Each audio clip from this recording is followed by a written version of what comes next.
महोदय, पर्यावरण से तात्पर्य किसी एक व्यक्ति के परिवेश से नहीं वरन व्यक्ति के, समाज के, राष्ट्र के और इस सारी पृथ्वी के ही परिवेश से है, जिसका प्रभाव व्यक्ति, समाज, राष्ट्र और सारे विश्व पर पड़ता है। पर्यावरण से तात्पर्य पेड़ पौधों, नदी, पहाड़ या किसी तंत्र विशेष से नहीं वरन उस समग्र वास्तविकता से है जिस पर मानव मात्र का अस्तित्व और उसका संपूर्ण आध्यात्मिक एवं भौतिक विकास निर्भर है। अस्तित्व केवल शारीरिक स्वास्थ्य ही नहीं, मानसिक भी। स्वस्थ शरीर में स्वस्थ मन ही अच्छे स्वास्थ्य की परिभाषा है। शारीरिक स्वास्थ्य हमारे आहार पर निर्भर है, जिसका स्रोत इस पृथ्वी का जल, थल, वायुमंडल है। मानसिक स्वास्थ्य भी प्रकारांतर से इन्हीं पर निर्भर है, क्योंकि जैसा खाए अन्न वैसा बने मन।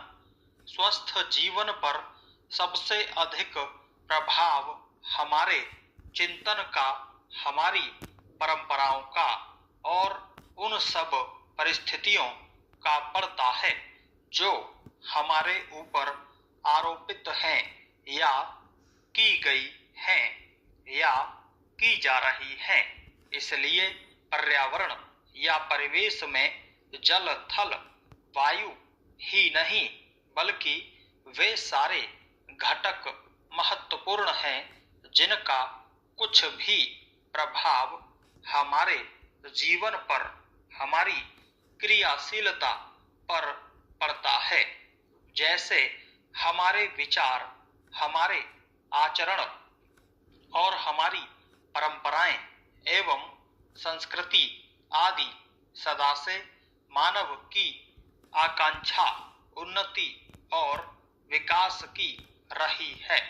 जगत का अर्थ ही है गतिमान और गति दोनों ओर संभव है, उन्नति की ओर भी और अवनति की ओर भी। पहली को हम प्रगति कहते हैं, दूसरी को अगति, विगति, अधोगति या दुर्गति कह सकते हैं। वास्तव में मनुष्य ऐसा जटिल प्राणी है जिसमें अनेक विरोधाभासी और असंगत प्रतीत होने वाली प्रवृत्तियां और प्रतिक्रियाएं होती हैं। वह कानून और व्यवस्था की मांग करता है, किंतु चलचित्र, दूरदर्शन आदि में स्वतः भड़की हिंसा या खेलों में युक्तिपूर्वक की गई हिंसा अथवा अनीति से मंत्रमुग्ध भी हो जाता है। मनुष्य अपनी ही जाति या वर्ग के व्यक्तियों के प्रति प्रायः बहुत अधिक प्रतिद्वंद्वी होता है, किंतु कोई बाहरी खतरा उपस्थित होने पर उनके प्रति हद से ज्यादा सहयोगी बन जाता है। वह सड़कों पर या युद्धों में सामूहिक विनाश के प्रति उदासीन रहता है, किंतु किसी खान में फंसे हुए एक व्यक्ति या किसी कुएं में गिरे हुए एक बालक की रक्षा करने के लिए ढेरों साधन जुटा लेता है। कुछ विद्वान कहते हैं कि मनुष्य बंदर की संतान हो या न हो, किंतु उसमें खालिस बंदर की द्वैध प्रकृति प्रायः ही होती है। उसमें शाकाहारी बंदरों की स्वाभाविक जिज्ञासा भी होती है, जो अत्यंत संगठित गिरोहों में रहते हैं और भांति भांति का मांस खाने में मजा लेते हैं। मनुष्य की ऐसी परस्पर विरोधी इच्छा आकांक्षाओं से निपटना असंभव होता है, फिर भी किसी प्रकार का संतुलित मध्यम मार्ग अपनाना अनिवार्य होता है। यही बुद्धिमानी का रास्ता है। विद्वानों ने मानव की मूलभूत आवश्यकताओं को 5 स्तरों में रखा है। महोदय, जो एक के बाद एक आते हैं। शारीरिक आवश्यकताएं यथा भोजन, कपड़ा, मकान और आराम जीवन की मौलिक आवश्यकताएं हैं। दूसरे स्तर पर आती है सुरक्षा और भविष्य के प्रति निश्चिंतता। इनके लिए मनुष्य भांति भांति की वस्तुओं का संग्रह करता है। फिर है सामाजिक आवश्यकताएं, जैसे अपने परिवार के भीतर और फिर बाहर के दूसरे लोगों से अच्छे संबंध बनाए रखने के लिए सामाजिक, आर्थिक, राजनीतिक और मनोरंजनात्मक संगठन बनाना।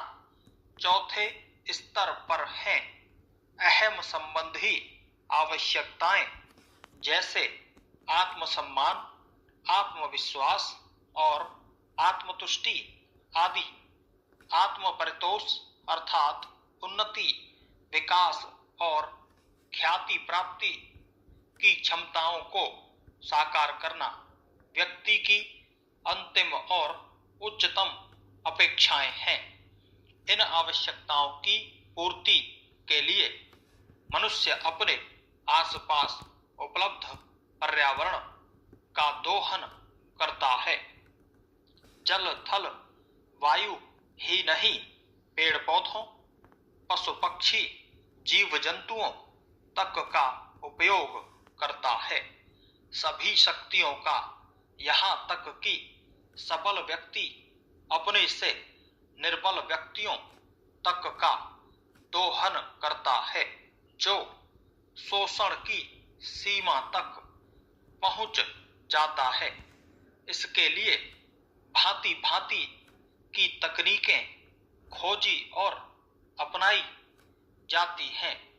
प्रौद्योगिकी ने मनुष्य की भांति भांति की आवश्यकता की वस्तुएं अभूतपूर्व प्रचुरता से देकर संतुष्ट किया है और आवश्यकता की सीमा रेखा भी खिसकाई है। विलासिता और सजावट की ऐसी सामग्री भी दी है, जो अब बहुत कुछ आवश्यकताओं में गिनी जाने लगी हैं। स्वचल वाहन, दूरदर्शन, धुलाई मशीन, सफाई मशीन, सिलाई मशीन, स्टोव, चूल्हे, मिक्सी, फ्रिज आदि आदि अब बहुत से लोगों के लिए अनिवार्य आवश्यकता की कोटि में आ गई हैं। तकनीकी और औद्योगिकी ने यह सब संभव हुआ है, किंतु एक ऐसा अल्प वर्ग भी है जिसके लिए विलासिता आवश्यकता की कोटि में आ चुकी है। विज्ञान की जन समुदाय के लिए तो मौलिक न्यूनतम आवश्यकताएं भी विलासिता ही बनी हुई है। औद्योगिकरण के सहारे मनुष्य ने जितना भी विकास किया है, उसे वह उन्नति कहकर संतोष करने लगता है और अपनी द्वैध प्रकृति के कारण यह ध्यान नहीं देता कि इस विकास से वर्ग भेद पनपा है। अमीरी गरीबी के बीच की खाई चौड़ी हुई है। जो व्यक्ति मानव की समानता, समाजवाद या साम्यवाद के गीत गाता है, वही अपनी द्वैध प्रकृति के कारण अपने पर्यावरण, यहाँ तक कि मानव के भी शोषण के नए नए तरीके खोजता है। यह शोषण बलात्कार की सीमा तक पहुंच गया है। मनुष्य ने अपनी बुद्धि का प्रयोग किया, फलस्वरूप भांति भांति का औद्योगिकरण हुआ और जल थल वायु सब प्रदूषण के शिकार हो गए। जितना ही अधिक विकास हुआ, उतना ही अधिक विनाश हुआ। प्राकृतिक संपदा का भीषण ह्रास हुआ। व्यापक वन विनाश से भूमि बंजर और मरुस्थल बन गई। एक बड़ा हवाई जहाज एक दिन में जितनी ऑक्सीजन खर्च करता है, उतनी ऑक्सीजन 17,000 हेक्टेयर वन में तैयार होती है और वन बचे ही कितने हैं। इस उद्योग प्रधान सभ्यता का केंद्र पूंजी है और धर्म स्वार्थ है। मनुष्य मनुष्य का शोषण कर रहा है। देश देश का